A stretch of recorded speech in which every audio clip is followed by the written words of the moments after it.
I opened the door to our bedroom and saw her sitting on top of a man who reeked of bleach and mold. He wore a uniform from the cleaning service we used after the basement flooded. She saw me. She didn't stop. She didn't apologize. She just looked me in the eye and said, "Don't you knock." That was the moment I stopped being her husband and started becoming her reckoning. Her name's Melissa. We met at a college campus bookstore. I was the shy kid in the hoodie who paid cash and left without a word. She was loud, confident, magnetic. I still don't know why she picked me. Maybe because I listened. Maybe because I didn't fight her when she took over my life. We were married for years. She liked to say I was low maintenance. What she meant was, I didn't ask questions. I just did the dishes, paid the bills, picked up her prescriptions, and nodded when she said something cruel disguised as truth. That morning, I'd been working a double shift, warehouse overnight, delivery driving all morning. But I forgot my phone charger. So I swung back home around 11 a.m., hoping she'd be out like usual. Her car was in the driveway. I walked in. Music was playing. Not loud, but enough to cover footsteps. I called her name. No answer. Then I heard movement upstairs. Our bedroom door was closed. I opened it and froze. She was on top of him. One of the guys from the flood cleaning service, short, maybe 50, balding. His hands still had latex gloves half pulled off. His shirt was on the floor next to our laundry basket. He didn't even look up. But she did. She locked eyes with me and tilted her head. "Don't you knock?" I couldn't speak. She slid off him casually, like nothing happened, and grabbed a robe from the floor. "You're home early," she said, walking past me. "How convenient." The man stood up slowly, like this was just a regular job. He avoided my eyes and followed her out of the room. I didn't move. When the door closed behind them, I sat on the edge of the bed, our bed, trying to remember how to breathe. 10 minutes later, she came back in, holding a glass of water. She sipped it. "You look like you saw a ghost." I stood up. "Why?" She smirked. "Why not? Melissa, he's a janitor." "So," she said, walking to the mirror and adjusting her hair. "At least he doesn't whimper when I raise my voice." I flinched. She turned to me. "You were never a man. You know that? You were convenient. You say yes. You wait for instructions. You'd rather mop the kitchen than touch me like you mean it. I loved you." She rolled her eyes. "You loved the version of me that smiled in front of your mom. The one I made up." My throat burned. "How long?" She laughed. "Does it matter?" I turned to leave. "Oh, and bring back oat milk," she said behind me. "We're out." Again. That was the moment I realized. She didn't cheat out of lust. She cheated because she knew I wouldn't stop her. And now? She was going to regret that. I didn't leave that night. I wish I could say I had the strength to walk out, to pack a bag, to make some kind of stand. But I didn't. I stayed. I slept on the couch, wrapped in a blanket that smelled like our old life. My chest felt hollow. My mind kept replaying it. Her, on top of that man, looking at me like I was the one who interrupted something sacred. I told myself I just needed answers. That if I could understand why, maybe I'd know what to do next. The next morning, I found her in the kitchen making a smoothie like nothing happened. She was barefoot, humming, scrolling through her phone. I stood in the doorway and said, "We need to talk." She didn't even look up. "Do we?" "I deserve to know the truth." She smirked. "You deserve? Since when do you use words like that?" I stepped closer. "Melissa, please. I'm trying to be." "To what?" She snapped, turning around. "Forgive me? Save this marriage? Be the noble little doormat again?" I stayed quiet. She leaned on the counter. "You really think this was just about him? That if I delete a number, we can rewind the tape?" I didn't know what to say. So I asked, "How long has this been going on?" She tilted her head. "Which one?" The air went still. She chuckled. "Oh, you thought it was just the cleaner." I swallowed hard.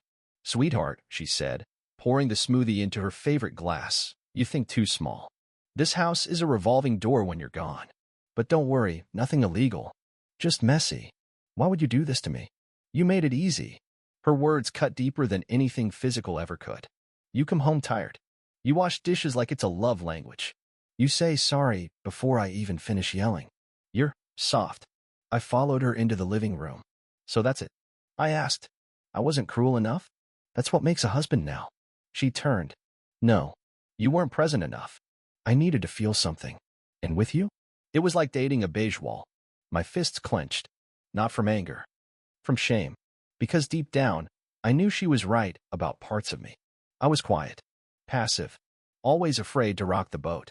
I spent years thinking if I just did everything right, she'd never leave. But she didn't want perfect. She wanted power. She sat on the couch, crossed her legs, and looked at me like I was background noise. You want to leave? Go ahead. But you'll come crawling back. You always do. And for a second, I believed her. Because I had. Again and again. But not this time. I turned away, and for the first time in years. I didn't ask for permission. I didn't tell anyone. No calls to friends. No dramatic texts to family. No Facebook posts hinting at heartbreak. I just watched. Melissa thought silence meant surrender. That's why she kept walking around the house like nothing happened, leaving her phone face up, answering late-night calls in the kitchen, scrolling through photos of men she didn't even bother hiding anymore. I started writing things down. Times. Names. Receipts. Patterns. I bought a second notebook. Then a third. She used the same excuse every Thursday. Yoga and drinks with the girls. But every week, the same charge showed up on the card. $34.50 from Metro Motel. Room 14. That's not yoga. Then I checked the shared drive. We had a cloud folder from when we were house hunting. She never deleted it.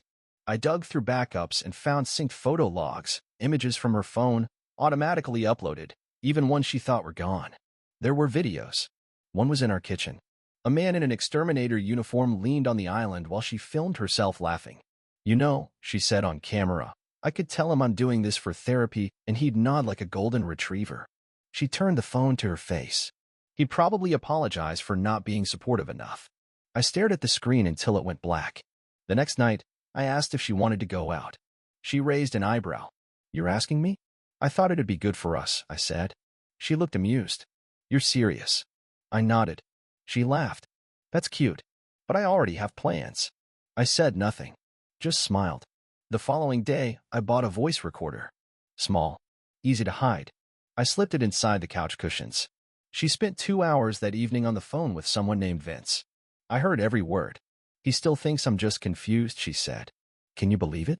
Like I need therapy, not a better mattress. More laughter. I didn't cry this time. I just wrote Vince in my notebook. Drew a box around it. Then I called a lawyer. Not to file for divorce. Not yet. Just to ask questions. Hypothetically, I said, if I had evidence of infidelity, could that affect division of property? He gave me answers. Clear ones. Then he asked, you want to ruin her? I didn't say yes. I didn't have to. Because by then, something inside me had changed. I no longer wanted closure. I wanted control. I wasn't the victim anymore. Not in this story. I was the narrator now. And she had no idea what chapter we were on. She didn't notice the difference right away. I still did the dishes. Still walked the dog. Still nodded when she said she was going out for drinks. But I stopped asking questions. And that scared her more than anything. Melissa thrived on reaction. She wanted drama. Wanted the begging, the pleading, the hurt in my eyes.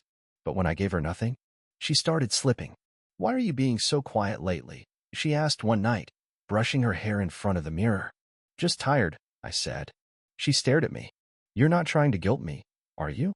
I looked up from my book. Why would I do that? She narrowed her eyes, but didn't push. That's when I knew I had her attention. My first move wasn't explosive. It was financial. We shared a joint savings account. She never looked at it, assumed I handled the bills, because I always had. I went to the bank, set up a new private account in my name, and slowly started transferring money out of the joint one. Just a little every day. Enough not to trigger alerts. At the same time, I paused all automatic payments for the things she depended on. Spotify. Her gym. The monthly, organic wine club she bragged about. A week later, she stormed into the kitchen. Why isn't my card working? I looked up from my laptop. That's weird. Must be a glitch. A glitch? She snapped. I got embarrassed in front of my friends. I shrugged. I'll check it later. She stared at me, waiting for the usual apology. The scramble to fix it. It didn't come. Instead, I stood up, kissed her on the cheek, and walked out the front door. I didn't go far. Just to the park. But I needed her to sit in that silence. To feel how it tasted when she didn't control it. That night, she hovered in the hallway outside my office. You're acting different. I kept typing. People change. You're hiding something. I turned and smiled, calm as glass. So are you. Her breath caught for half a second. Barely visible. But I saw it. The next morning, I contacted a property appraiser. Quietly, I asked about market values, timing, discrete listing options. She still had no idea what I was doing, but her tone started shifting. Less smug, less playful. One night she even asked, "Do you still love me?" And I wanted to laugh, but I didn't. I said, "Of course," because that was the scariest move of all. Letting her think she was still in control, while I was already carving the ground out from under her feet. I thought I was winning. I drained a savings account in silence, cut her off from the little luxuries she thought were hers by default. She was frustrated, off balance. Her voice had started cracking in places she used to fill with laughter. And for a moment, I believed she was folding. But Melissa doesn't fold. She adapts. And when she feels cornered, she doesn't fight fair. It started with a dinner. She made lasagna from scratch, lit candles, wore the necklace I gave her on our second anniversary, the one she hadn't touched in over a year. I came home from work, stunned to see the table set, wine uncorked, jazz playing softly. "What's this?" I asked. She smiled sweetly. "I missed you." Everything in me screamed trap. But I sat down. She asked questions. About work. About how I'd been feeling. She even apologized for acting out lately. Said she was scared about our future. I didn't trust a word of it. But I played along. I didn't realize until 2 days later what she'd been doing. She'd used dinner to slip into my phone. The next morning, I noticed my lock screen was off. I always set it before bed. I checked my apps. Nothing obvious. But my notes folder, where I kept screenshots, passwords, recordings, was empty. I ran to my computer. The cloud backup had been wiped. All the photos I'd pulled from her old devices. Gone. The spreadsheet with dates, receipts, and names? Gone. She hadn't just guessed my password.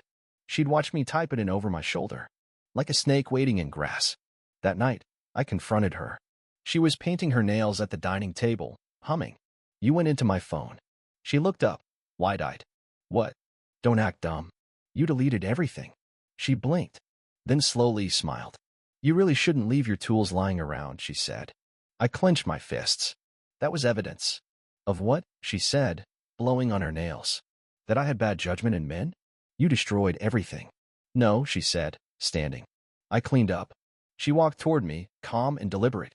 "You thought you were clever. Thought you could play in the shadows, make me squirm, watch me fall apart." She leaned close. "But you're not a hunter. You're a boy with a notebook." I stepped back, and she laughed. "You think taking away Spotify and oat milk was war? Let me show you how a woman fights." She turned and walked away, leaving the smell of acetone and victory in the air. That night, I lay in bed, staring at the ceiling, trying to rebuild every deleted file from memory. She'd wiped months of evidence in one move. I was back at zero, and she was smiling again. But deep down, she made one mistake.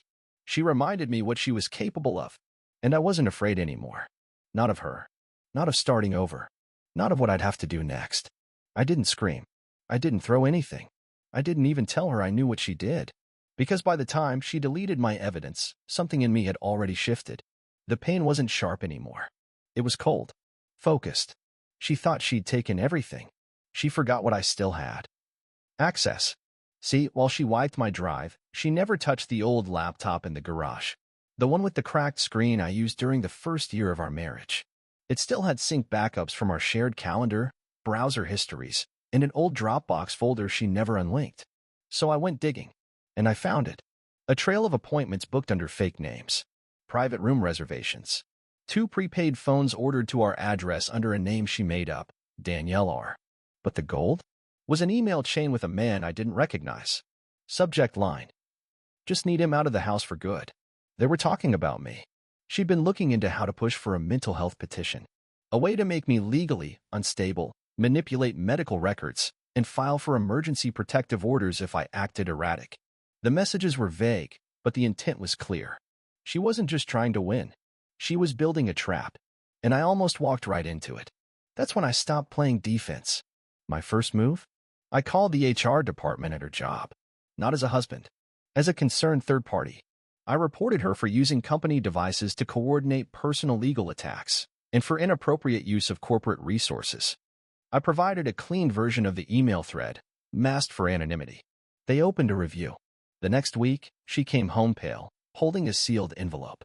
"They're putting me on leave," she said, voice flat. I looked up from the sink. Really? That's awful.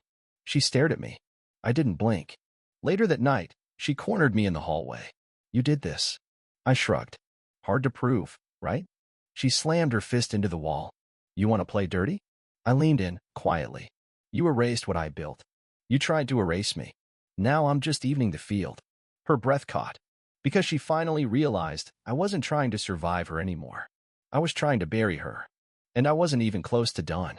The next morning, I went to the notary's office. Had all my finances transferred into a trust under my sister's name. Melissa couldn't touch it anymore. Not in a split. Not in court. Not with anything but a legal war she couldn't afford. She tried calling my sister. Tried threatening me. I stayed quiet. Because now, every step I took made her smaller. Every move I made pulled a little more light out of her spotlight. And when she sat in the kitchen that night, silent, phone face down, eyes dim, I knew. She felt it. The fear. The fall. And I hadn't even raised my voice. I thought I'd broken her rhythm. She lost her job. She couldn't reach my money. She stopped posting photos, stopped accidentally leaving love bites from other men. For a brief moment, the house was quiet, not peaceful, just waiting. I let myself think maybe she was done. She wasn't. She was reloading. The trap came disguised as vulnerability. Late one night, I came home to find the lights dimmed. A glass of whiskey on the counter, my favorite kind. She sat on the couch in sweatpants, no makeup, no performance. Just her. Raw. Broken. You win, she whispered. I stood there, frozen. I'd never heard her say those words. Not once in 4 years of marriage. I can't fight anymore, she said. I lost my job. My credit's wrecked. My inbox is a disaster. I don't even know who I am anymore. I didn't answer. She looked up at me, tears catching the light. Can we talk? She spoke for 2 hours. About her father. Her insecurities. Her guilt. She even said, I know I destroyed you. And if I were you, I'd hate me too. I sat across from her, barely breathing. Because the worst part? I believed her. I saw the girl I fell in love with again, the one who smiled without weaponizing it. And I forgot the war. Just for a night. I slept in the bed that night. Next to her. We didn't touch. We didn't talk. But I was there. The next morning, she made pancakes. Said she was going to start healing. And then, she called my sister. Told her I was unstable.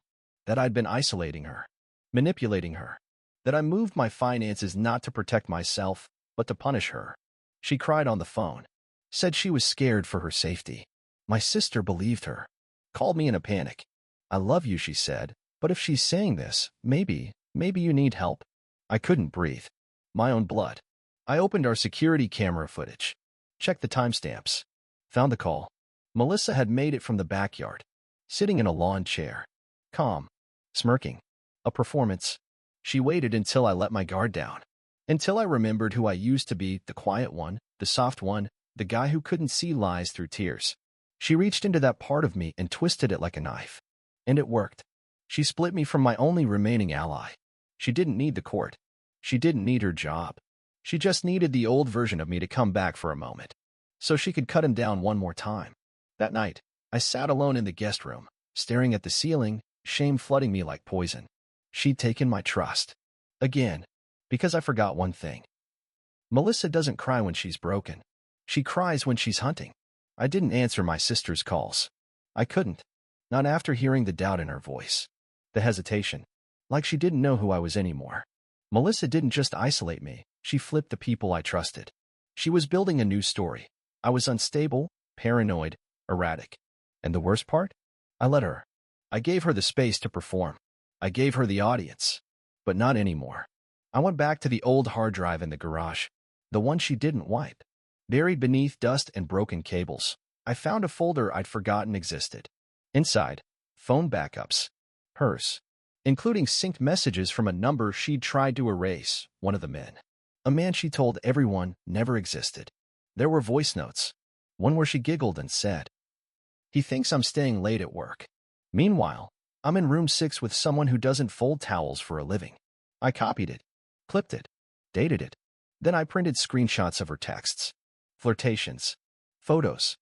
Her laughing about how easy it was to emotionally bankrupt me. I packaged them all. Neatly. Professionally. And then I sent them. Not to the police. Not to her boss. To her mother. To her 3 closest friends, the ones who reposted her black squares and healing journey quotes. The ones who wrote things like, "We stand with you," under her sob-stained selfies. I didn't add commentary. I let Melissa's words speak for themselves. The fallout was fast. Her mother called me first. Left a voicemail with one line. "I don't know who raised that girl, but it wasn't me." One of her friends sent me a message that just said, "We're sorry. We didn't know." She came home that night furious. "You went after my family?" I didn't even look up. I showed them the truth. "You humiliated me." "No," I said. I removed the costume. She lunged for my phone. "You don't get to do this to me." I stepped back. Calm. Colder than I've ever been. "You stole my voice." I just took it back. She stood there, shaking, hands clenched. And for the first time since I caught her in that bedroom, she didn't have a comeback. Not a smirk. Not a threat. Just silence.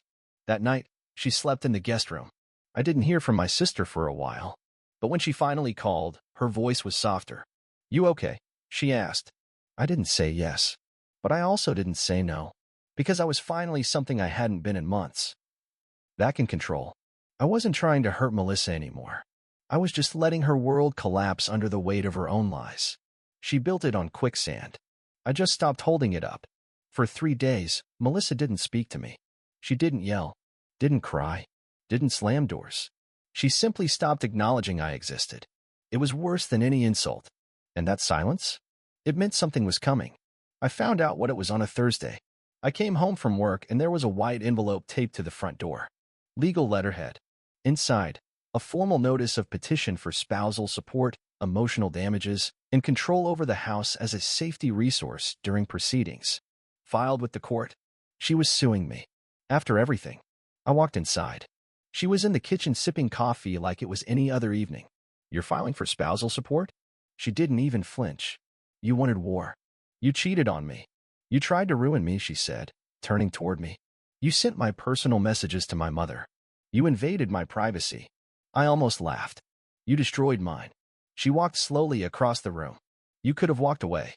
Quietly. With dignity. But no, you needed to make it public. You needed an audience. You had one first," I said quietly. "Remember? All those people you lied to about me." Her voice turned to stone. "You humiliated me." "No," I said. "You exposed yourself." She stepped closer, close enough that I could smell her perfume, the one she used to save for date nights. "Now you're going to pay for that," she whispered. "And when the court sees the messages I've saved, the things you said, the evidence you pieced together, you'll look unhinged, bitter, unsafe." She smiled. "You think I didn't plan for this?" And just like that, she was back in control. The legal system wasn't built for truth. It was built for strategy. And Melissa? She was a master strategist. My lawyer called later that night. "We may have a problem," he said. "She's using the financial trust move against you, painting it as premeditated harm, framing you as manipulative. You'll need proof she lied." I opened my drawer and looked at all the evidence I used to have. Gone. Erased. She'd planned this. Every step. And now she had me boxed in again. Friends were split. Family was tired. Reputation? Bruised. She stood in the living room that night and raised a glass of wine. "To clean exits," she said. I didn't answer. Because I was staring at the corner of her laptop. It was open. Unlocked. And on the screen, her email. I wasn't trying to snoop. But I saw the subject line glowing. NDA for October 3rd visit. Final payment received. I blinked. NDA? I waited until she left the room. Slipped behind the desk. Scrolled. What I found. Changed everything. A full copy of a non-disclosure agreement. Signed. By her. And by someone else. A man. But not just anyone. A name I recognized from an old letter in her closet. Her former manager. The one who left his company under sudden health leave. There was a settlement amount. And a note. Payment received in exchange for withdrawal of harassment claim. She wasn't a victim. Not even close. And now? I had something she didn't know I'd seen. Not yet. I printed the NDA. I printed the payment trail. I printed the emails. The packet was 27 pages thick, highlighted, organized, timestamped. All showing that Melissa had filed a false claim, taken a private settlement, and signed a non-disclosure to bury the whole thing. It wasn't just unethical. It was criminal. She'd used that same man, her former manager, as a witness in her story about me. She claimed I was controlling, dangerous, like he had been. She crafted her victimhood on the back of someone else's real mistake. And now I had proof. I sat in the kitchen that night, the folder in front of me, watching her wash dishes like nothing was coming. I could end her. Completely. Her court case would collapse. Her job prospects? Dead. Her public story? Exposed. Her reputation? Unrecoverable. I didn't sleep. At 6:17 a.m., I slipped the folder into an envelope and placed it on the counter where she always made her coffee. I went upstairs and waited. I heard the sound of her footsteps, the fridge opening, then silence, then the paper rustling, then a soft sound, like air being knocked out of a body, then nothing. 5 minutes passed. 10. Then I heard it. Not yelling, not rage. Sobbing. Soft. Shaking. Real. When I came downstairs, she was on the floor, holding the folder to her chest, knees bent under her like she was crumbling in slow motion. Her eyes found mine. Red. Swollen. And terrified. "I'm sorry," she whispered. I didn't speak. She crawled toward me literally on her hands and knees. Not dramatic. Not theatrical. Just broken. "I'll drop everything. I'll cancel the claim. I'll disappear. Please." Tears streamed down her face. "I don't have anything left. If this comes out, I'm done. Please. I messed up. I lied. I lied to everyone. But don't destroy me." I stood there, breathing like the walls were collapsing in reverse. For months, I dreamed of this. Her on the floor. Me holding the weapon. And now that it was here, it didn't feel like victory. It felt like grief. Because I finally understood. She was never going to be better than this. And if I destroyed her now, I'd be holding on to something just as toxic as everything she did to me. I walked over slowly. Picked up the folder. She braced herself. But I didn't raise it. I walked to the sink. And fed every page into the garbage disposal. She watched it all vanish one sheet at a time. When it was done, I turned to her. She was still kneeling. Still crying. "I forgive you," I said. Her mouth opened. Nothing came out. I walked past her. Toward the door. And before I left the house where I lost everything, I turned and said, "What would you do in my place?"